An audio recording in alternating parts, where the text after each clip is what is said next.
Welcome to this webinar about Thelemic perspectives on sexual alchemy. This webinar is hosted by sexualalchemy.no. The vision of sexualalchemy.no is to inspire people to explore their sexuality and teach how they can utilize sex as a means for spiritual attainment within the Western mystery tradition. We emphasize that we work within the Western mystery tradition and that we lean upon the heritage from the Hermetic tradition of Thelema and of the sacred sexuality of the West. But we do also draw our inspiration from Eastern traditions on tantric practices. Before we get to start with this webinar proper, I would like to say a few words about the paradox that I'm sitting here and doing a webinar about the theoretical aspects of sexual alchemy. Because there is hardly any field in the esoteric world where theoretical knowledge has as little value as in sexual mysticism. One of the things we often see in the esoteric scene is that many people have some theoretical knowledge of this, but very few people have actually delved into the practice of sacred sexuality and sexual alchemy in particular. And for those who have studied this and practiced it for some time, you would know that there's a huge difference between the theory and practice. Because the theory is very much dry and the actual practical part of this is pleasurable, it's beautiful, it is about life itself, it is about sexuality. It's about one of the most beautiful things that can happen between two people.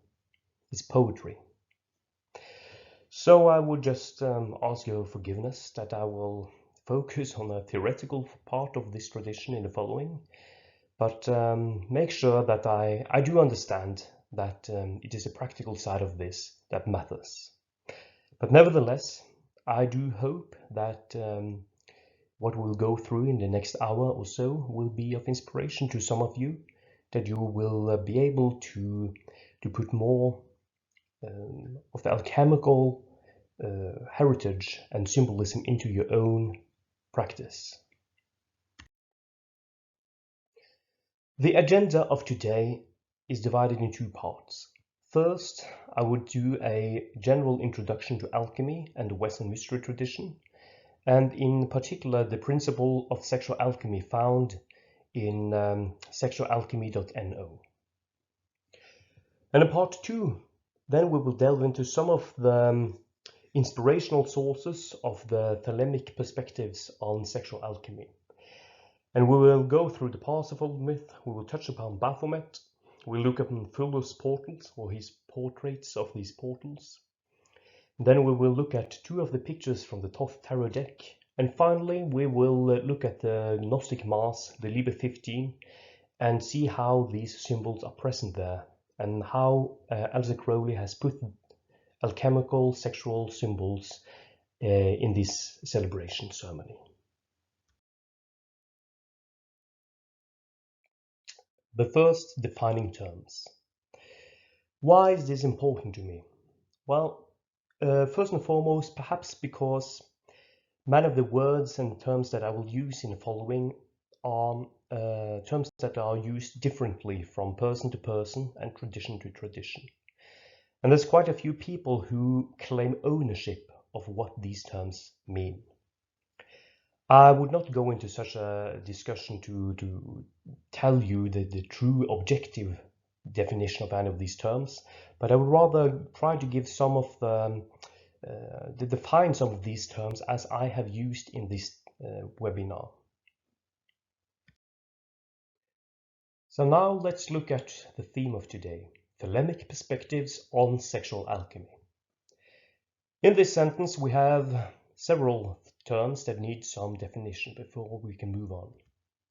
Is Thelemic, sexual, alchemy, and sexual alchemy. Let's start with the first, Thelemic. Thelema is a philosophy and a way of life, and its founder is Aleister Crowley, a mystic and a poet and a tantric who was born in 1875 and died in 1947. The word Thelema is a Greek word and it means will. And in the Thelemic philosophy of Alistair Crowley, we find a will-oriented approach to mysticism and life in general. Here we have a thought and belief that every man and every woman is a star, or that within the heart of every person is a divine spark. And this divine spark is closely tied to our will or our consciousness. And the whole process of the Thelemic pantheon or paradigm is for the individual to get to the depths of his own soul, to get to understand his own will or his own true essence, which is divine, and to learn how to manifest his will in the world through his actions or her actions. Sexual. Bisexual, I would in the following mean all activities of a sexual nature. That can be self-pleasuring, it can be intercourse between 2 or 3 or more people, and it can be tantric massages, or it can be any other activity or sexual-oriented practice that generates and directs and increases sexual energy. Alchemy is, of course, one of the central terms in our way of working with sexual mysticism. But the word alchemy itself, it is derived from the alchem, or the art from Chem, the dark country, which is Egypt. And it is ascribed to the Hermetic tradition, the Hermes Trismegistos, and it was originally a Neoplatonic tradition. And we will go into that to some more depth in a few minutes. But to sum up, it is a way of working with mysticism which is very processual in nature. You look at nature and the process of nature and you mirror that into your soul, so that you work with outer things and then it is reflected into your own inner sanctuary or your own being, soul. And the whole process of alchemy is to transmute, to transform nature or man from one state to a higher state as a process. And then finally, the term sexual alchemy means to perform an alchemical operation by sexual means, where you actually use sexual practices to transform your own person and from one state to a higher state for spiritual attainment.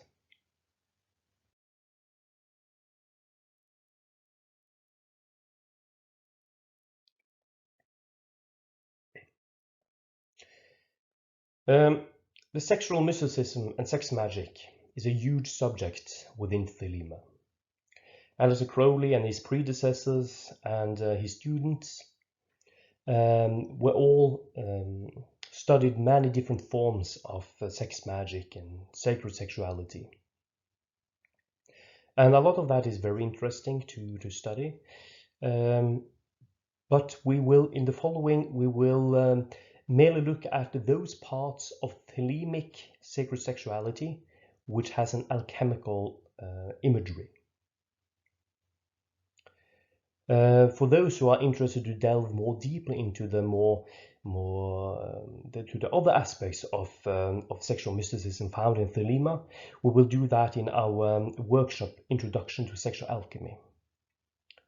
And another thing that we can say about the Thelemic sexual mysticism in general is that the works of Alistair Crowley and his followers are very much symbolic. There's very little concrete techniques in many of these texts. And as a consequence of that, his followers have interpreted his texts. And I will do that as well in the following. And I do not say that my interpretation is the one and only true interpretation, but it is an interpretation that I have used for several years with some kind of success. And hope that my perspectives will help you to find your own way to work with this. But what we try to avoid, at least, is that we have people quoting different sources and having an intellectual argument about what it was the true meaning about this symbol or that symbol. That is not important to us here. What is important to us here is that we can give you a system that you can actually work with for your own development and attainment. So now look at the Western mystery tradition. It rests upon three pillars to start out with the basics. These are the Kabbalah, Gnosticism, and Alchemy. The Kabbalah is a Jewish mystical tradition which originated in the Middle Ages in Provence in France. According to Gershom Scholem, it was by the writing of the book Sefer HaBahir that was more or less, most people believe it was published in 1180, that we found the genuine Kabbalistic ideas for the first time. The Kabbalah, of course, rests on older Jewish mystical traditions, such as the Merkava or the traditions of the Sefer Yetzirah and many others. But what made the Kabbalistic tradition unique compared to the other traditions was that it was a very Platonic interpretation of the Torah and the mitzvot. According to Joseph Dahn, the professor of Kabbalah in Jerusalem, the Kabbalah solved a crisis in Jewish community in the Middle Ages, because the Jews were followed and they needed to have a new way to understand why they ought to do all these religious duties.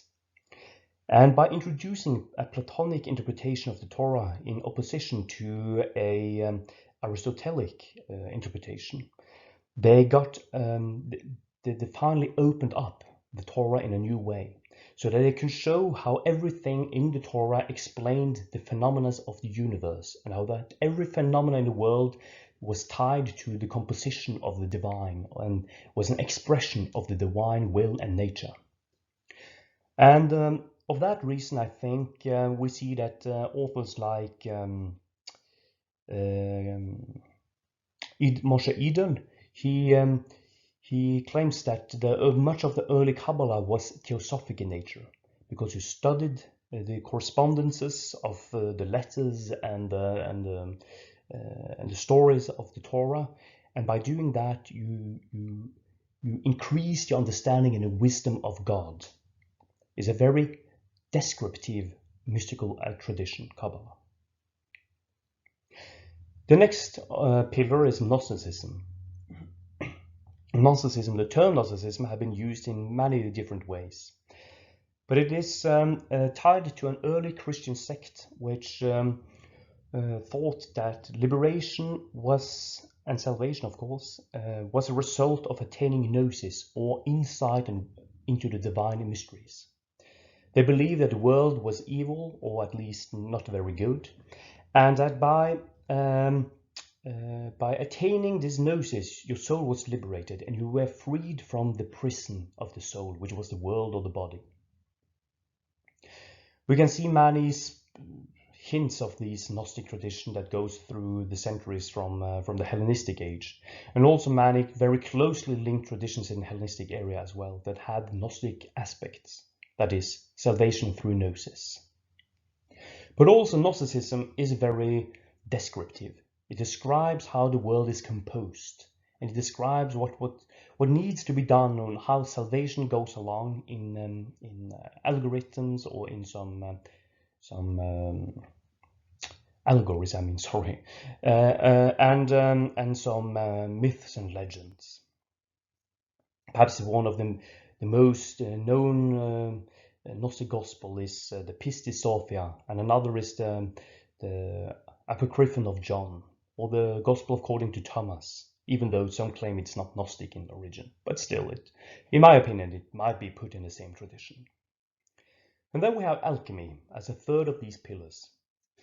In alchemy, we find the roots go back, as I said earlier on, to Egypt, to a Hellenistic Neoplatonic interpretation of Egyptian rites and religious beliefs. There's a mythical individual known as Hermes Trismegistus, which is claimed to be the founder of alchemy and founder of Hermetica.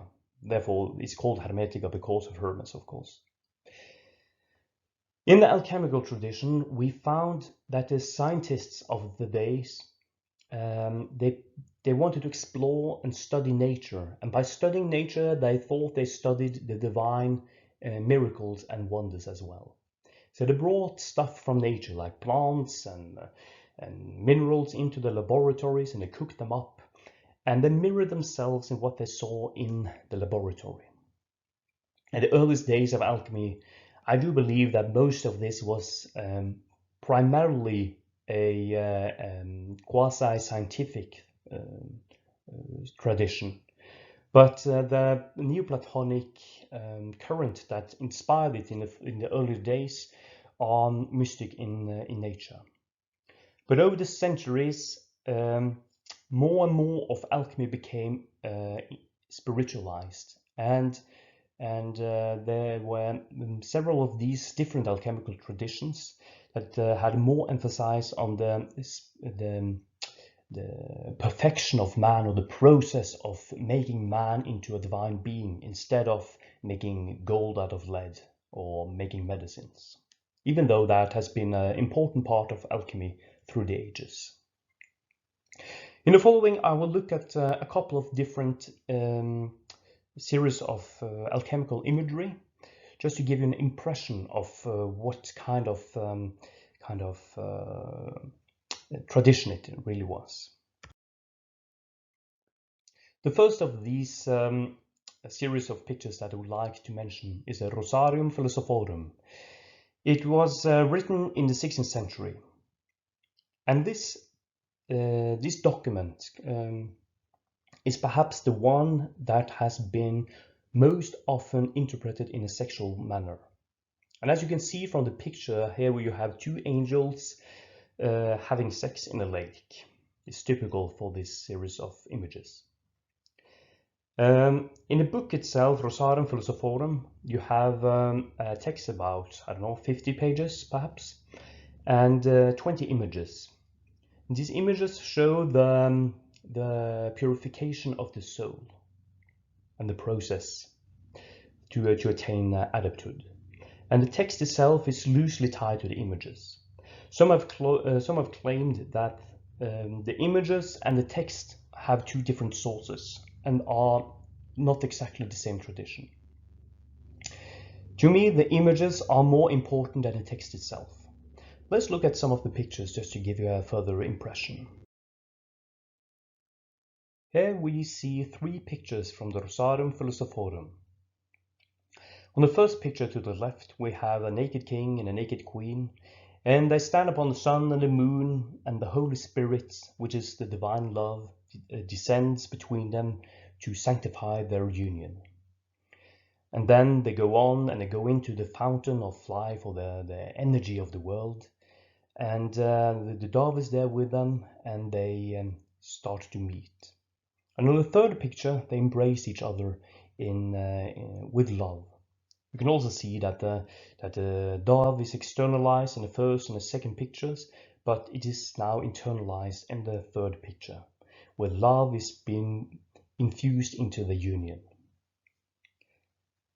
And one interpretation of these pictures is that if you look at that individual plane, this is the series of images tell the story of how you shall unite as one individual the feminine and masculine sides of your own personality, or the intuition and the consciousness, or your emotions and your reason and whatnot, your soul and the spirit. But if you work with this in a sexual manner, you will see that it shows the process of how two individuals, regardless of sex, I would say, approach each other, and how you will work with sexual energies to produce a new state of mind where you both can share in a higher reality. And in the Western mystery tradition, that is known as the Knowledge Conversation of the Holy Guardian Angel. That is the first part of this Rosarium Philosophorum. And the second part of the Rosarium Philosophorum takes it further on. After that insight and the blissful moment where you meet the angel or you attain gnosis, as the Gnostics would have said, then the story continues. This is also something you would find in Crowley's writings in his AA system, where the first huge milestone is the notice conversation of the Holy Guardian Angel, and the second one, a milestone that is, would be the crossing of the abyss. The second series of images that I would like to show you is the Splendor Solis. The images are from the 16th century, and some claim that the text itself is from the 15th century. Also in this case we can see that it's the images have an internal logic that the text does not always follow. The Splendor Solis is perhaps the most beautifully painted of all alchemical treatises that we have, to my knowledge. It consists of 22 images, which unfortunately has nothing to do with the tarot. And the first 4 images kind of puts the frame of what's the axioms of the great work. And the 4 last pictures, they describe the process summed up in 4 pictures. Just here's the hidden sun, and then you have a picture of women cleaning clothes, which is a alchemical principle, and you have children playing, which is another alchemical principle, and then you have the Splendor Solis as a last image. But between the 4 first and the 4 last, you have 2 series of 7 images, 14 in total. And these 7, these show a process of 7 steps, with 2 pictures per step. One interpretation of this series of images that we look at now is to use a Jungian terminology. They show the process of individuation, where the individual goes from identifying with his ego and then goes over to identifying with the so-called self, or his true core or nature, and beyond that as well. You can see that the individuation takes place in the middle image here, where a person comes up and receives this cloak from the angel. I would just like to show you these for an example of what kind of images the alchemists used. Let's look at the principles of sexual alchemy as we use them in sexualalchemy.no. We have in total 7 principles of sexual alchemy, and they constitute the foundation of how we work with sexual alchemy in our tradition and our system. The first of these principles is every man and every woman is divine. And as all Thelemites would know, this is a small change from the phrase every man and every woman is a star. What we mean by this sentence is that within every individual is a divine spark. Your core, the core of your being is divine. And what we ought to do through this process of sexual alchemy is to show how you can use your meditations and your sexual practice to get to know and understand what this nature, divine nature is within you, and to unfold it, so that you become that being and you will deify yourself. The second principle is called transformation is both a choice and a process. And I will come more into that on the second slide as well. But this is our reference to alchemy in general, that we're talking about a transformation here, that when you want to go on a path for spiritual attainment, you have to transform yourself. But it is not something that just happens. It is not something that happens from one day to another. The process takes time, and it also takes dedication, therefore also a choice. But we will return to that soon. The third principle is sexual energy is the life force. By that we mean that everything that lives, everything that we do is have a life force. And the life force is activated by the sexual energy. The sexual energy runs through your whole being. It is a libido, it is the Shakti, it is the Kundalini, it is a power of life. And the divine in man and the divine of the eternal, whether you call it the Ein Sof, Nirvana, Tao, God, or I don't know what, it manifests through the divine of man through the sexual energy.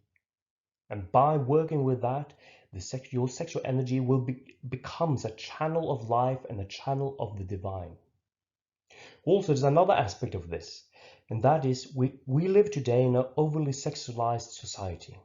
That we have a huge part of our culture and way of life are so tied up to our identity as sexual beings, or our lack of competence or confidence in the sexual field or whatnot. So we can also say that a lot of different parts of our life are touched directly by our sexuality. Therefore, by working with sexuality, we can indirectly work with other parts of our life that is not by itself sexual of nature. And through our alchemical operations and our meditations and techniques, you will learn how to increase the sexual energy to attain more pleasure, to rise your mind to a higher level of consciousness. And by doing so, also transform your own being according to an alchemical process. And usually we use the Rosarium Philosophorum and the Splendor Solis for that. The fourth principle is respect thyself. It is fundamentally important for anybody who wants to work with sexual mysticism that you know yourself and that you respect yourself, that you know your boundaries and that you challenge your boundaries, of course, but you do not break your boundaries in such a way that you harm yourself. You must be able to relax. You must be able to be true to yourself. You must be able to be upright on who you are. You must be confident, and you must know that you are as good as you can be at the moment. But if you want to change yourself, that is possible. But you must respect yourself for the history you have, or the things you have done, and for the things you haven't done, etc. Because if you do not respect yourself, if you talk yourself down, or you let other people push you beyond your boundaries in a negative way, you will clutch up, and your energies will not flow freely. You will not be able to be a free being. You will cage yourself in. And the whole process of individuation is about becoming a free being. And also in a Thelemic sense, is about the process of being free. Have you find your true will and do that will to be a true, free, divine creature upon the earth. The fifth principle is be one. And by that, we mean the following. That if we look at many people today, the lives they live are pieced up in different parts. Like they behave almost as if they are different individuals, depending on which environment they are in. They behave to be one person at job, one different kind of person with friends, and then behave differently when they have sex. They are differently when they go out shopping, and they do not tie these identities together. They have many identities. And perhaps one could say that that is part of the postmodern identity and persona. I don't know. But still, we think that by working with becoming clear about your essence, that you are the same essence regardless of which part of life you are in, so that you can look at yourself, your whole life as a whole, that you do not use sex to escape life.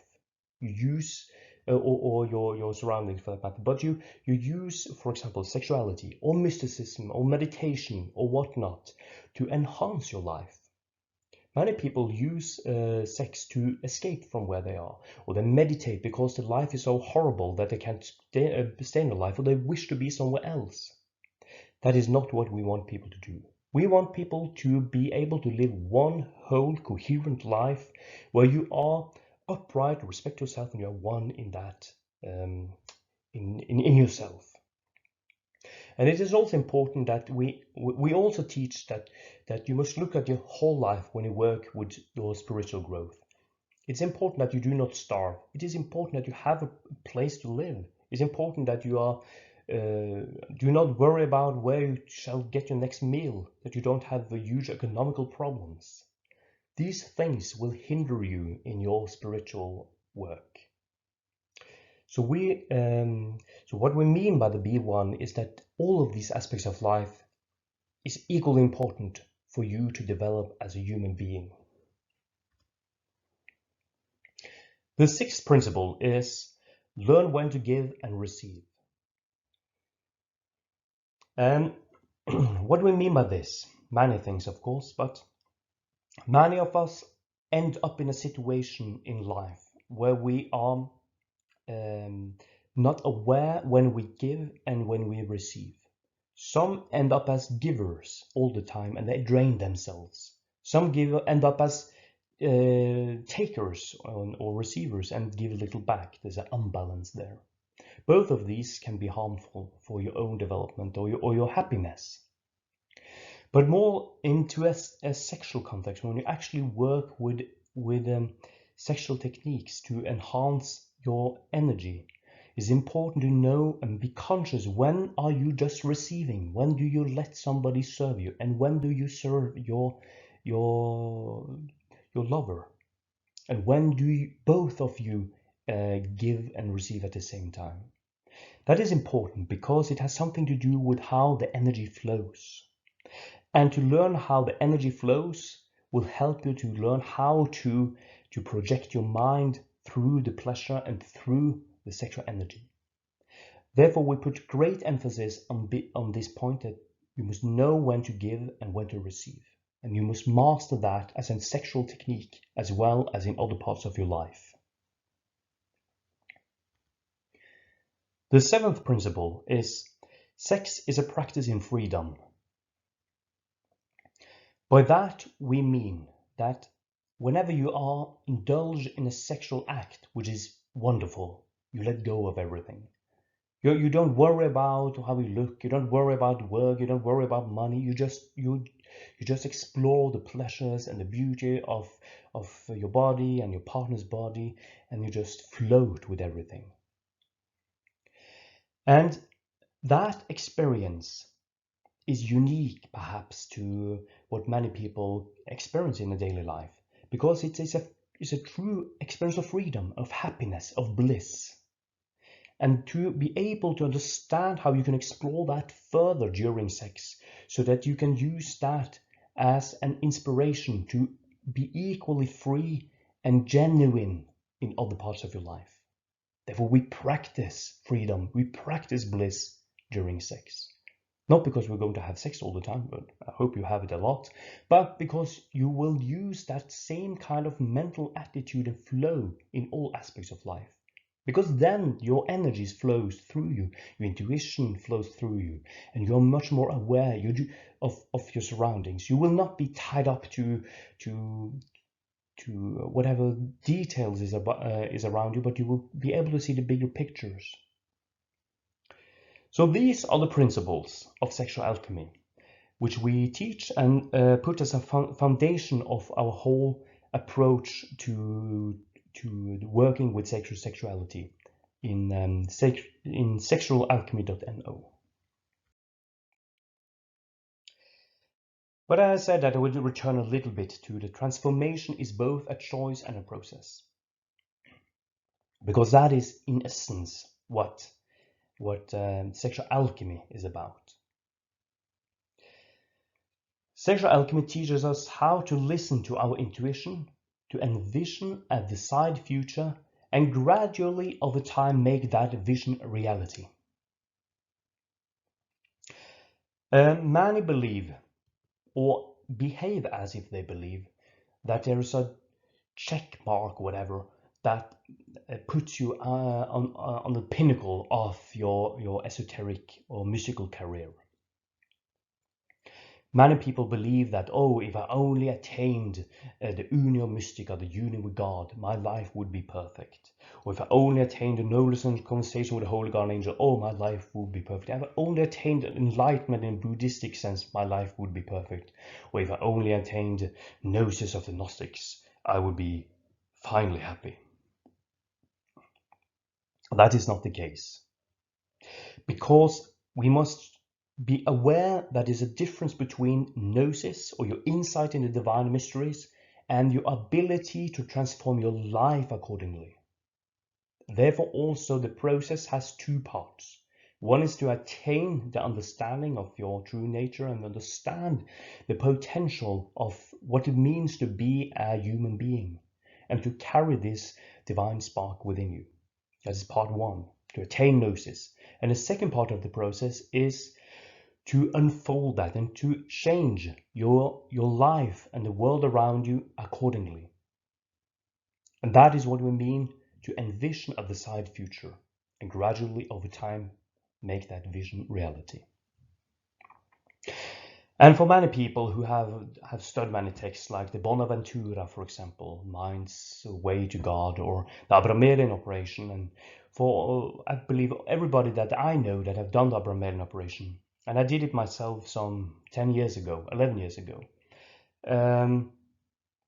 it gives you a starting point for a higher work. It doesn't finish your higher work.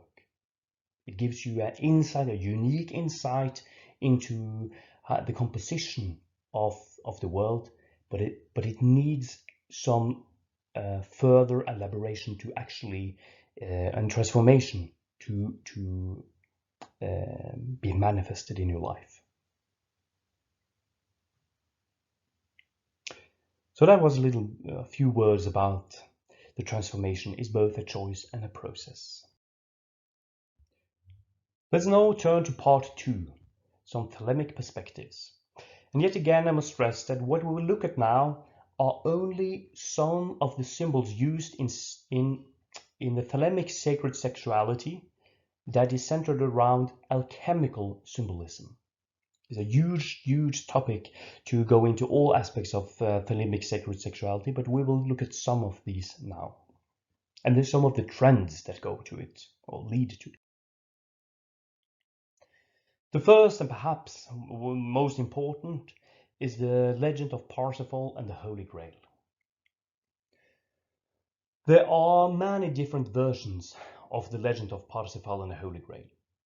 The first, I think, was from the 12th century in France, and a more elaborated version from Wolfram von Eschenbach.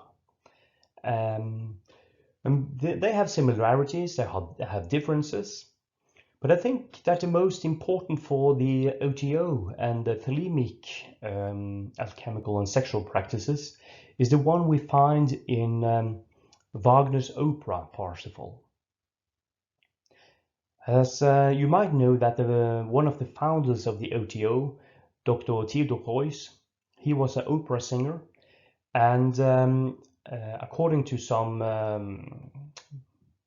oral traditions or myths, I don't know, he was instructed in a sexual interpretation of this opera by Wagner himself. Whether this is true or not, I do not know. But in Wagner's opera Parsifal, it is a much more sexualized version of the story than we find in the other versions. So it can be not too far-fetched interpretation. But at least for Theodor Heuss, it was a sexual story. And he also wrote a text that when he claimed that the purpose of the O.T.O was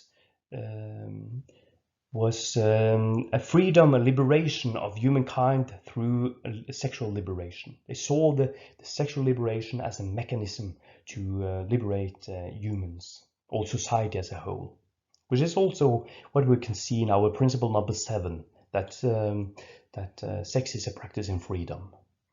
But a text where he described this, he called the Parsifal and the Holy Grail. But let's look at this story and see what it's about. In the Parsifal legend, we find the figure of Parsifal. He lives with his mother. His father is dead. He was a knight and he died. And his mother is protecting him for all costs from all evil that could have affected him. But one day Parsifal was out in the woods hunting, and then he met some knights in the woods with shining armor. And he thought they were angels. Because he was a good Christian and he thought angels were great and these knights were magnificent. But the knights informed him that they were not angels, they were indeed knights. And he was thrilled by the, and he returned to his mother and told about these knights and wanted to become a knight himself. And his mother was sad by this because her husband was and Parsifal's dad had died as a knight. And she did what she could to prevent him becoming a knight. So she dressed him up as a fool and sent him on his quest. And she hoped that he would be mocked at and laughed at, so he would be disencouraged and return home and safe. But he did not. And according to some of the stories, she died of grief when he left home. But for Parsifal, he continued on his quest. And he was knighted and learned how to fight.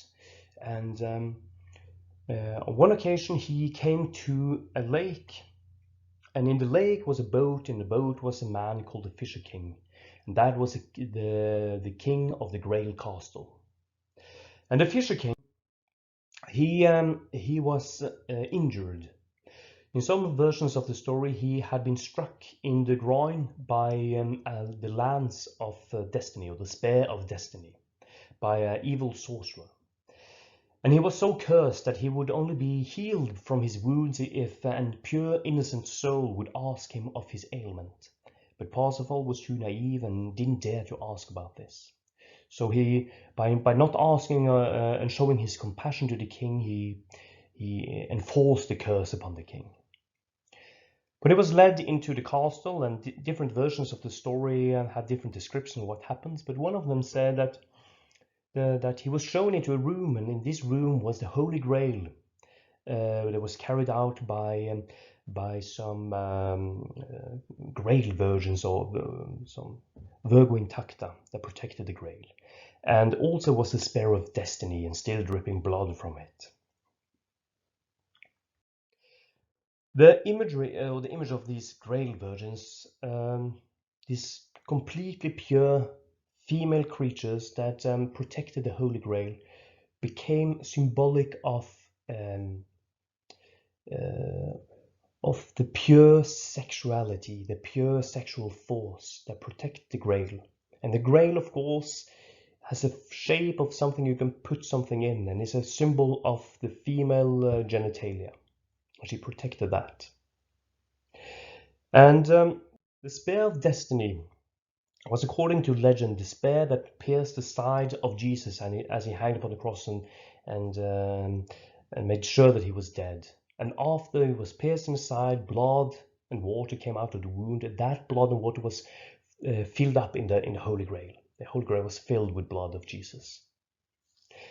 And when there have been many myths about this spear of destiny through the ages, that whoever had this spear would be invincible, and it had healing powers, and that also that whoever drinks of the Holy Grail, it's like the ultimate Eucharist. That is the idea behind the Holy Grail. It's the ultimate Eucharist because it's the pure blood of Jesus Christ. Would be enlightened, and they would be forgiven all sins, and all bliss would come with it.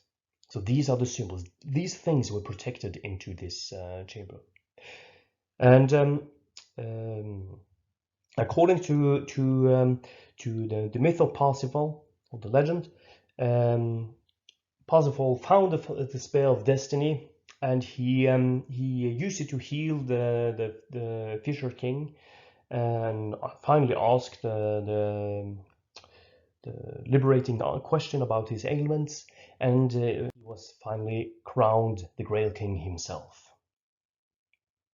So this story about how Parsifal as the Fool, which is a link to the tarot card, the Fool, went on these adventures, did a lot of mistakes. He was introduced to different women on his path. He was introduced to the Grail, to the Lance, and he after many quests came back and was crowned king. He became the king. And to become a king is an alchemical symbol. Many of these pictures that we find in alchemical traditions end with a king or the queen standing there alone, reigning over the world, like a symbol of the person who has completed a great work, have integrated the divine mysteries in their lives. So this was a very strong symbolic story. And this story became, with Theodore, as we've seen, the foundation of the sexual practice of the early O.T.O, and which again came into the Thelemic understanding of alchemical sexual practice. Another very important concept in the alchemical tradition is the solve et coagula. It means to dissolve and coagulate. When we look at this, the solve et coagula, the dissolution is the dissolution of the soul or the mind, where you take what is fixed and you make it volatile. What we mean by that is that, as is written in the Emerald Tablet, ascend to heaven and unite and descend again to cause the miracles of the one thing. So when you take your soul and your mind and you ascend to heaven, you're dissolved in the mystery.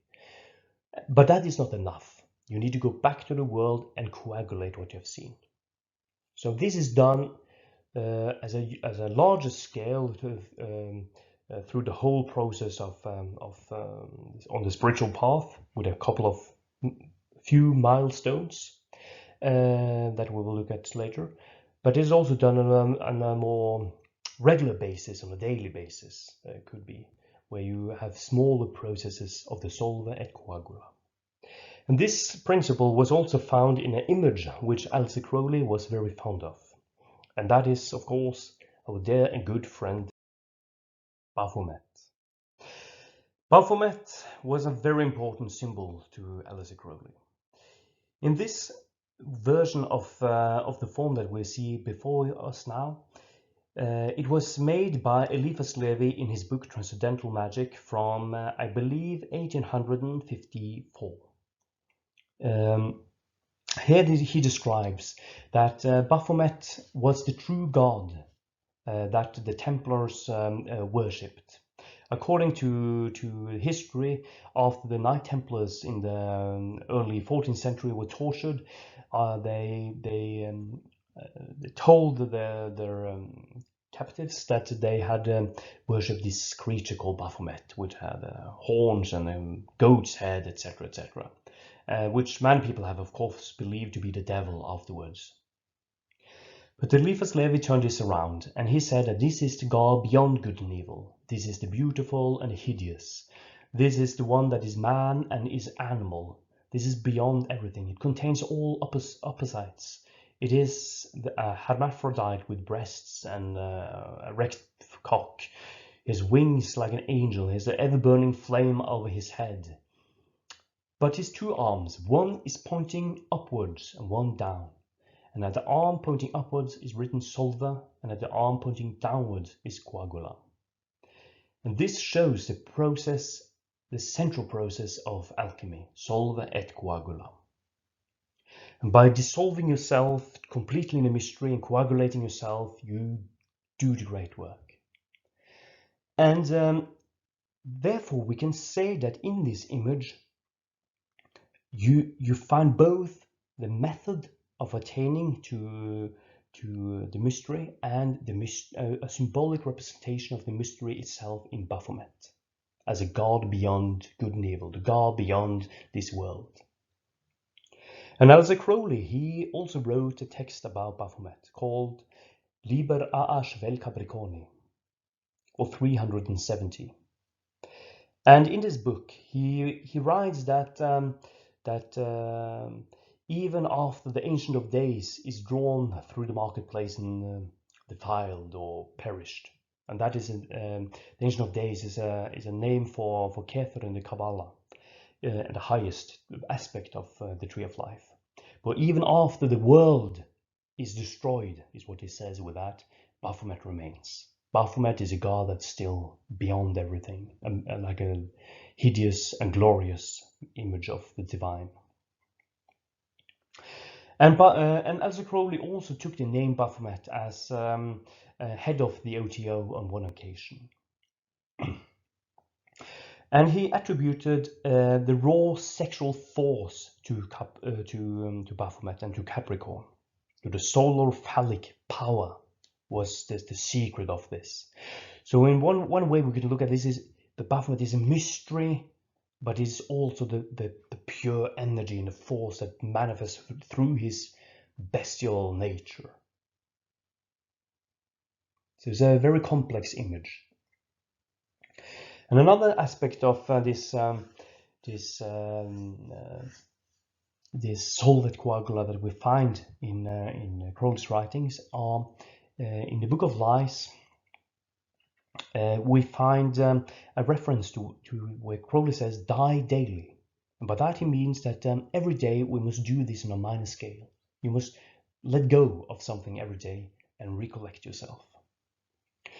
And also in the Book of Lies we have a reference to Baphomet in chapter 33. And as you might know that Jesus became 33 years when he was crucified. He was 33 years. Therefore 33 is a symbolic age of the Christ. It is a Christ. So by doing so he also linked the Baphomet creature to the Christ reality. And of that reason also Freemasonic systems like the Scottish Rite have 33 degrees to represent the deification of man through Christ. And yet another aspect of this in Die Daily is the fact that the French called the orgasm the petite mort, or the little death. And this is also something that Aleister Crowley knew and referred to on at least some occasions. And it refers to the death and resurrection process through orgasm that we find in the solid coagula and we find in the creature of Baphomet, so to speak.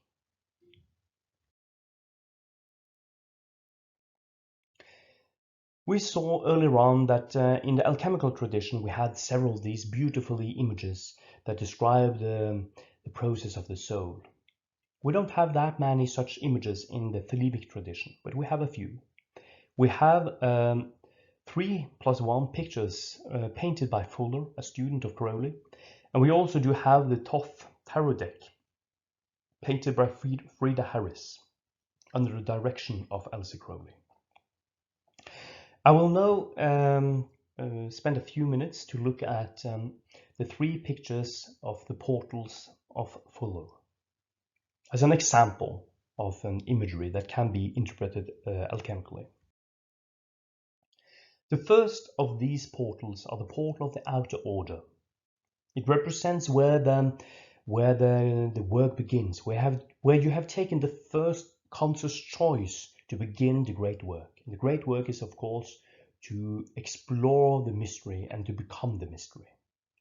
All these 3 images are very dark in their imagery because they all contain death. In this first portal, you make a conscious choice not to be your mundane life anymore. You want to become something greater. And at the bottom of the picture is depicted a magician and a naked person, and they aspire for the sun, the spiritual sun above the pyramid. And the chaos worm with all his power is present here to show the sexual and the chaotic forces of nature. The second portal is that of the second order. It signifies the entrance into the realm of gnosis, symbolized in an earlier picture by the sun. Here, the Western mystery tradition would call this meeting either the Unio Mystica or the knowledge and conversation of the Holy Guardian Angel, or Gnosis for the Gnostics. This is the meeting point where the soul meets the divine and understands the nature of the divine. It also understands the complexity and simplicity of the world. But it is not yet completely integrated, as I mentioned earlier on. But here, the adept or the initiate stands upon one of the major, perhaps the most important milestone of the Western mystery tradition, where he now sees and understands what the true prima materia of the higher operations is. But after working in that space for some time, it becomes obvious for the initiate that it's still a gap between the world that you see and understand in your mind and the world and the life you live. There's a gap, there is a pain, there's a sorrow. And that sorrow is, Kabbalistically speaking, they mention as the vision of sorrow that drives you. It's a Buddhistic vision of sorrow. And many people have explained this differently. But in the Thelemic pantheon, it's described by the abyss between the ideal and the real, or this world or the other world. And it's said that you have to be willing to give up everything, including your adulthood or your gnosis or your contact with the divine. Only when you become like dust and you do not seek, you do not desire anything, can you traverse the abyss. And then you will be put down in the so-called city of pyramids and become eternal among the other adepts or masters, that is, the Magister Templi. So these images are highly decorative and dark in the imagery, and are an example of a tradition that we can, to a certain extent, compare with the alchemical imagery of other texts. But they show more a state than a process. And that can be important to remember, because in the Splendor Solis and the Rosarium Philosophorum we show the process step by step. What do you do? What do you work with? How do you do it? But these three images of Fuller, they show these three milestones of beginning the work, adepthood, and masterhood.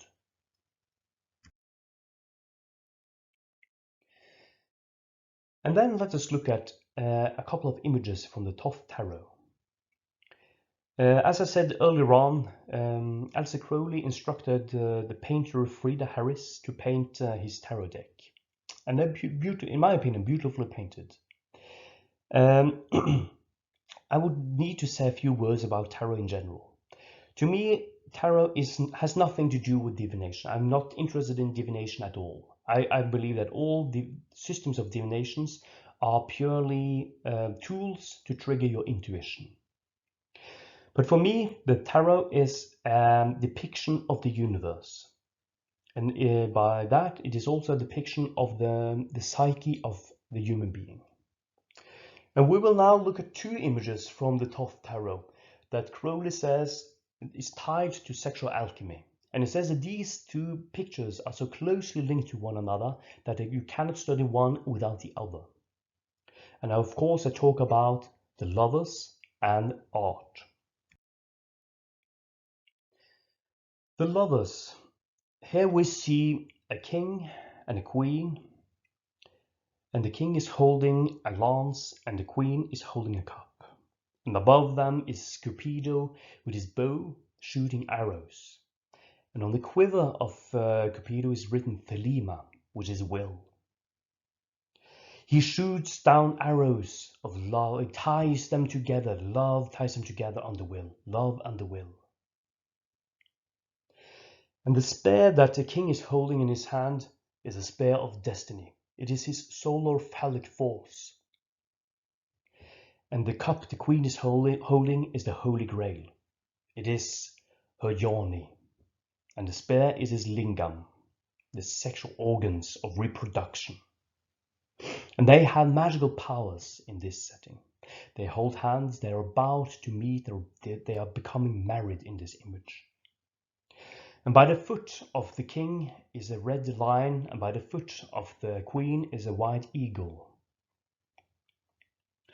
And the red line is a symbolic here for the male sexual energy and fluids. And the white eagle, or the was called the gluten of the white eagle, is symbolic of the feminine sexual powers and the feminine sexual fluids.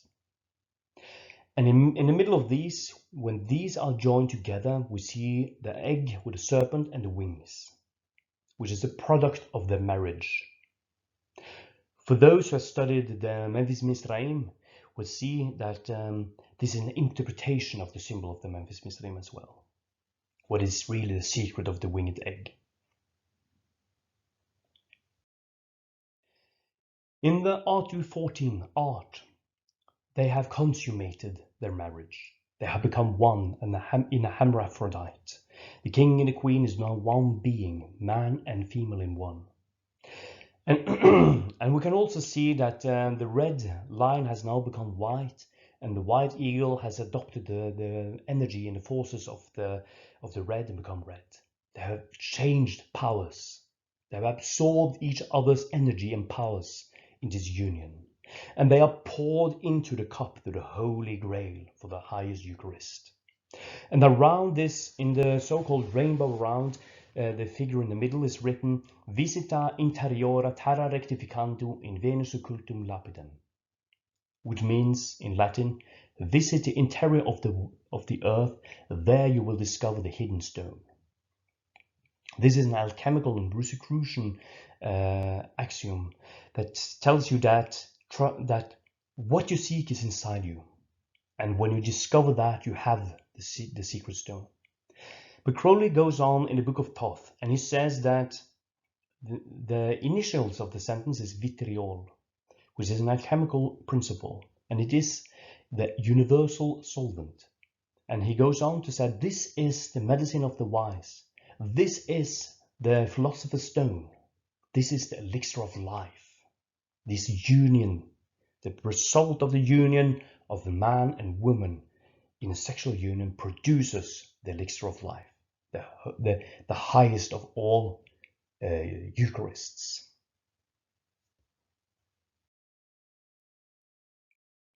So now let's look at some of these images in how they are used in the Gnostic Mass of Aleister Crowley, in the Liber 15. I will go through some of the key points now very rapidly at the end to wrap up this webinar. The Mass begins after the deacon has opened. The Virgo Intacta enters the temple, and she carries the partner with the host, and on the altar is the Holy Grail, and she goes in and she worships the Holy Grail. She worships at the altar. She's pure, she's innocent, she's untouched. She is a representation of the virgins of the Grail from the Parsifal myth.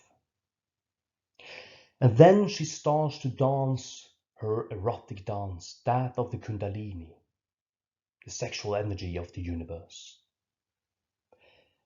And she goes to the west, to the tomb, and in the tomb rests the to-be priest.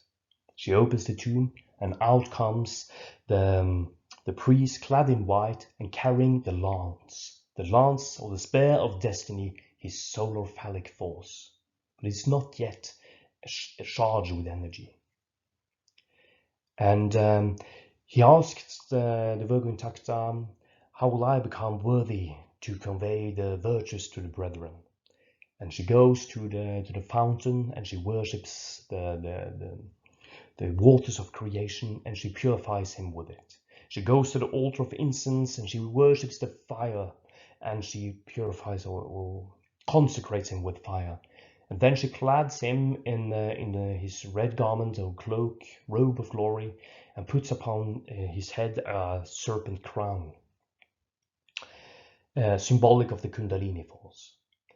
And then finally she starts to caress his spear, and she transfers her innocence, her energy, her sexual energy which she has built up, and she transfers that to him, and thus deifies him and constitutes him as a priest king.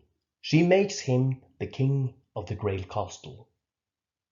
So in this very short period of this little scene, the priest has gone from being the fool to becoming the Grail king.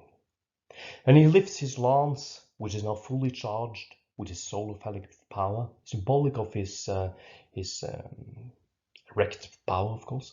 And he picks up the Virgo Intacta, and he brings her to the altar of the east, to the pinnacles of the world, and puts her upon the throne.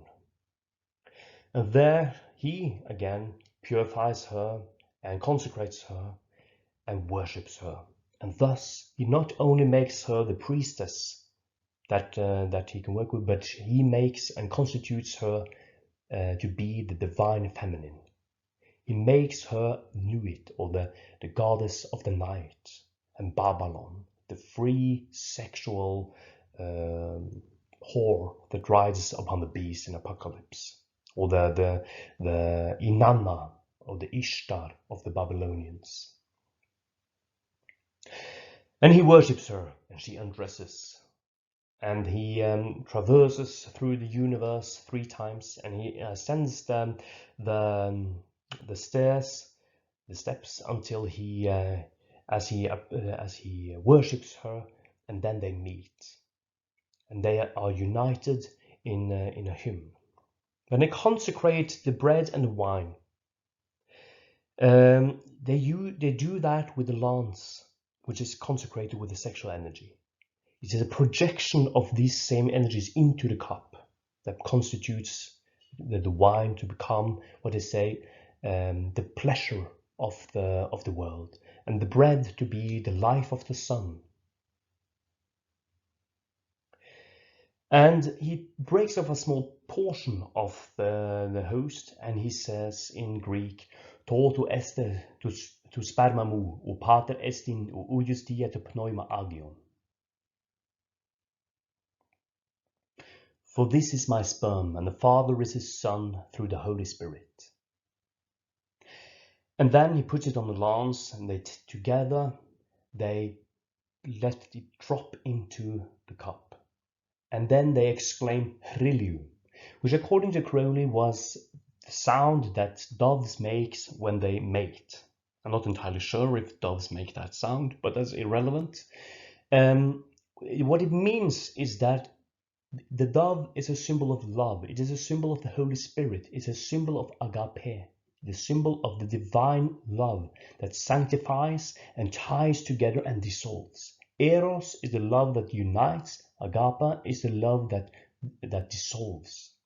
So here you have the Eros energy between the priest and the priestess, or the goddess and the priest, and you have the agape sanctifying, dissolving everything, so that it becomes in truth and reality the holiest of all Eucharists, sexually produced.